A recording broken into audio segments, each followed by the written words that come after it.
বনলতায় আপনাদের স্বাগত। বৃষ্টি বৃষ্টি করে এরকমভাবে গরমকালটা কেটে গেলেই হয়, এরকম আমরা আশা করছি। এরকমটা হবে কি না, প্রচণ্ড গরম পড়তে চলেছে।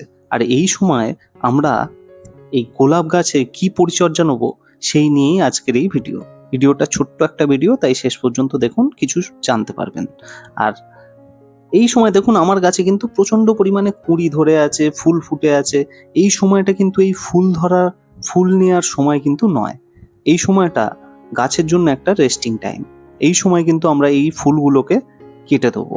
এই সময় ফুল ধরুন হলো, আমরা 2-1 দিন রাখলাম, তারপর যদি কেটে দিই সেটাই কিন্তু গাছের জন্য ভালো। আর একটু নিচে থেকে এই সময় কেটে দেওয়া দরকার। সেক্ষেত্রে গাছের শেপটাও কিন্তু এখন থেকে তৈরি হতে শুরু করে। গাছে জল দেওয়ার কথায় আসি। এই সময় কিন্তু গাছের গোড়া শুকনো হলে জল দিতে হবে। অর্থাৎ এরকম নয় যে 2-1 দিন শুকনো থাকবে, সেরকম নয়। যখনই শুকনো হবে গাছের গোড়ায় জল দিতে হবে, কিন্তু রোদ্দুরের সময় এই সময় জল দেওয়া যাবে না।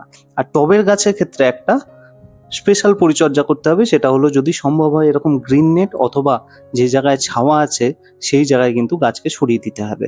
6-7 ঘন্টা রোদ কিন্তু এই সময় খুবই বিপজ্জনক, গাছ কিন্তু শুকিয়ে যেতে পারে। দিনে অন্তত একবার, যদি সম্ভব হয় 2বার, সন্ধ্যের দিকে, বিকেলের দিকে বা সকালের দিকে এরকম গাছকে কিন্তু জল দিয়ে স্প্রে করে পুরো স্নান করিয়ে দিতে হবে।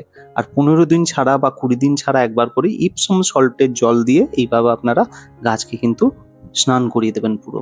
এটাই কিন্তু গাছে অনেক উপকার হয়। এবার আসি খাবার দেওয়ার কথায়। গাছের গোড়ায় কিন্তু এই সময় কোনো রকম ভারী খাবার দেয়া যাবে না। এই সময় যা খাবার দিতে হবে সেটা হলো ফলিয়া স্প্রে, অর্থাৎ পাতায় স্প্রে করে খাবার দিতে হবে। আর যদি সম্ভব হয়, যদি মনে হয় যে দেয়া দরকারি, সেক্ষেত্রে আমরা একদম পাতলা করে খোলের জল, বাদাম খোল এই সময় হলে বেশি ভালো হয়। একদম পাতলা করে, যেরকম আমরা সারা বছর দিই তার থেকেও পাতলা করে আমরা এই খোলের জল কিন্তু দিতে পারি, তাও কিন্তু মাসে একবার। আর বায়োভিটা এক্স বা অন্য যে কোনো রকম সিউইড এক্সট্রাক্ট বা মাইক্রোনিউট্রিয়েন্ট এই সময় কিন্তু গাছে স্প্রে করতে পারেন, 15 বা 20 দিন ছাড়া একবার করে। না করলেও কিন্তু কোনো সমস্যা নেই, গাছকে রেস্ট দেওয়ার সময় এটা রেস্ট দিলেই হবে। এই সময় কিন্তু গাছের যেটা সবচেয়ে বড় সমস্যা, বিশেষ করে এই গোলাপ গাছের, সেটা হলো এই ডাল শুকিয়ে যাওয়ার সমস্যা। প্রচণ্ড গরমে বা ফাঙ্গাসের আক্রমণে কিন্তু এরকম হতে পারে। এটাকে আমরা ডাইব্যাক বলি। উপরের দিক থেকে ডালগুলো শুকিয়ে নিচের দিকে নামতে থাকে এবং পরবর্তীকালে গাছের গোড়াটা নষ্ট হয়ে যায়।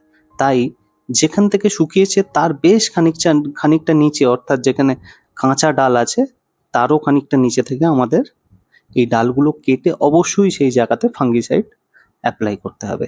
এই সময় কিন্তু এমনি আমরা যেমন রুটিন করে ফাঙ্গিসাইড বা কীটনাশক দিয়ে থাকি, সেগুলো আমরা এই সময় করব না। প্রয়োজন পড়লে আমরা ফাঙ্গিসাইড অথবা কীটনাশক দেবো, কারণ বর্ষাকালে প্রচুর পরিমাণে এগুলো অ্যাপ্লাই করতে হবে। এই সময় থেকে যদি আমরা বেশি অ্যাপ্লাই করি সেক্ষেত্রে বর্ষাকালে প্রতিরোধ ক্ষমতা একটু হলেও কমবে। এই সময় বৃষ্টির জল কিন্তু গাছের জন্য খুবই ভালো। আর এই ছিল গরমকালে গোলাপের পরিচর্যা নিয়ে আজকের এই ছোট্ট ভিডিও কেমন লাগলো অবশ্যই জানান। আর বনলতাকে সাবস্ক্রাইব করেছেন তো? অবশ্যই করুন।